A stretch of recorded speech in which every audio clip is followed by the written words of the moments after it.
Hey guys, my name is Matimio, and today I want to take a look at the good and the bad of the new Rainbow Six Siege beta.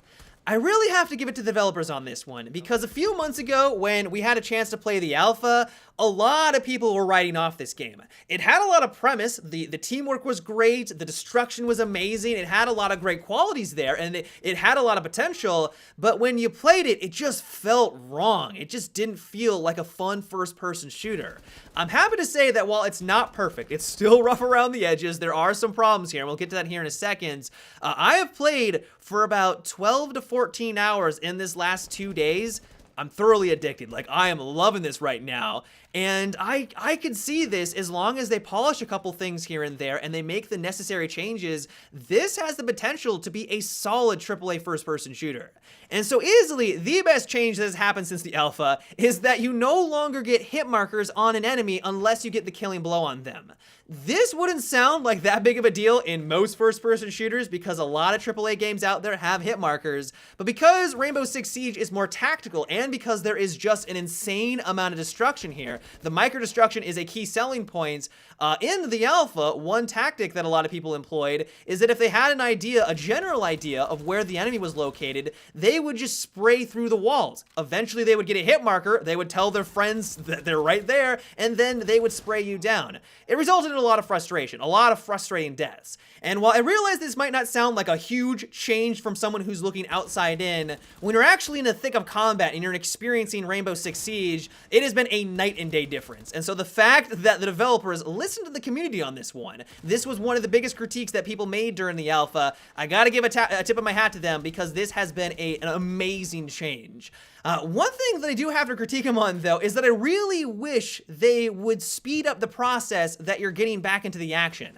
This is going to be a slower paced game, and I understand that. I'm not saying that people need to run faster. You're going to be clunky, and that's fine. This needs to be a tactical first-person shooter, and I wouldn't want to change that for the world. But one thing that does get very frustrating is the excessive amount of time that it takes for you to select and get into the game. You have to take 45 seconds after every round to select your character and where you're going to spawn on in. It then takes another 45 seconds for you to set up your fortifications and figure out where the bomb is located. After doing this every single round, it gets tedious, and so I think that they could make this a little bit faster. I don't think the gameplay needs to be any faster, but just how quickly you get back into the action so that people aren't twiddling their thumbs just seems like a good idea. That's my 2 cents, though.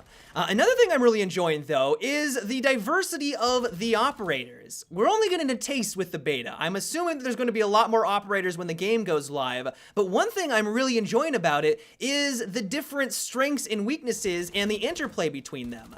There are different operators that hard counter each other. When you're playing as Fuse, who gets this really cool cluster grenade, you place it on one of the walls, and then it shoots grenades inside of the building. So if anyone's hiding around an objective, they're pretty much gonna die. The way that you counter this, though, because clearly it's powerful, like if anyone knows how to use this effectively, you're gonna get a lot of kills with it, but the way that you're able to get around it and counter this one operator is with the class Jaeger. Jaeger has a gadget, a trophy system, that he can place on a wall, and as soon as a grenade flies in through the doorway, it's gonna zap it and nullify the grenade. It's no longer going to explode. And so you take an operator that's really powerful in the right hands, in the right circumstances, and you don't make him necessarily useless because he's still gonna be able to shoot at you, but you take a very powerful offensive tool and nullify it. That type of dynamic is something that I love in first-person shooters, and I'm really glad to see that it is in Rainbow Six Siege.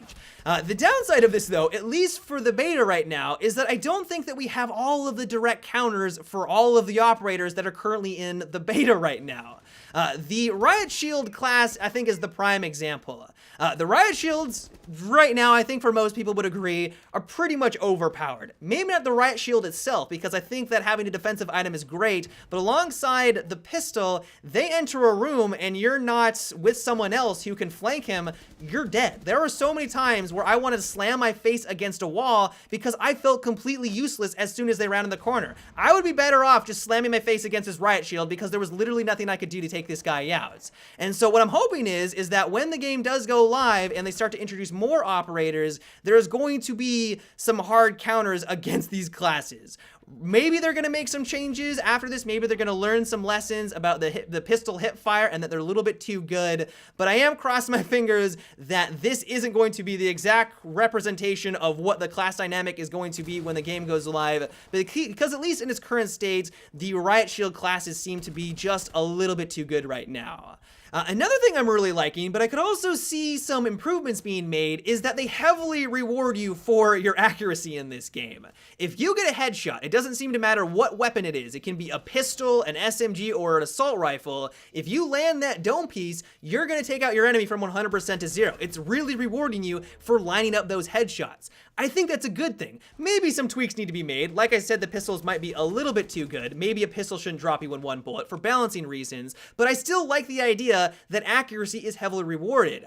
My critique with it, though, is that a lot of the guns don't have a lot of recoil. There are some where you do really need to manage it. Like the P90, for example, that thing is going to kick like a mule. As soon as you switch on over to something like the MP5, though, it's much more manageable, and most firefights, you just need to hold down the trigger and it's going to do all of the work for you.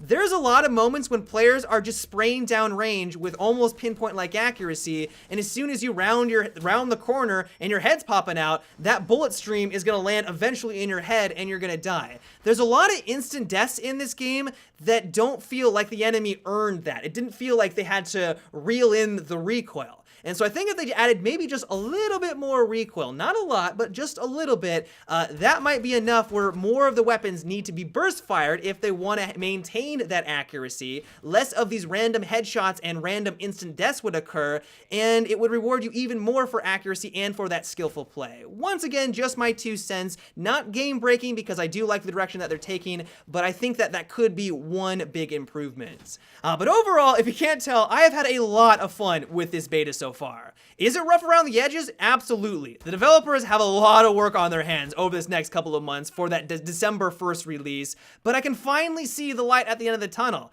I went into the alpha, or left the alpha, not really all that impressed, but I'm now seeing the potential that was there finally realized in this beta. It makes me really excited. Do I think that this is going to be the next Counter-Strike or it's going to kill Counter-Strike?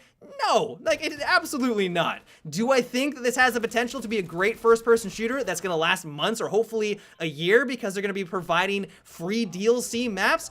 I'm hoping so. I want another amazing first-person shooter, and as long as the developers play this right, Rainbow Six Siege could be a contender.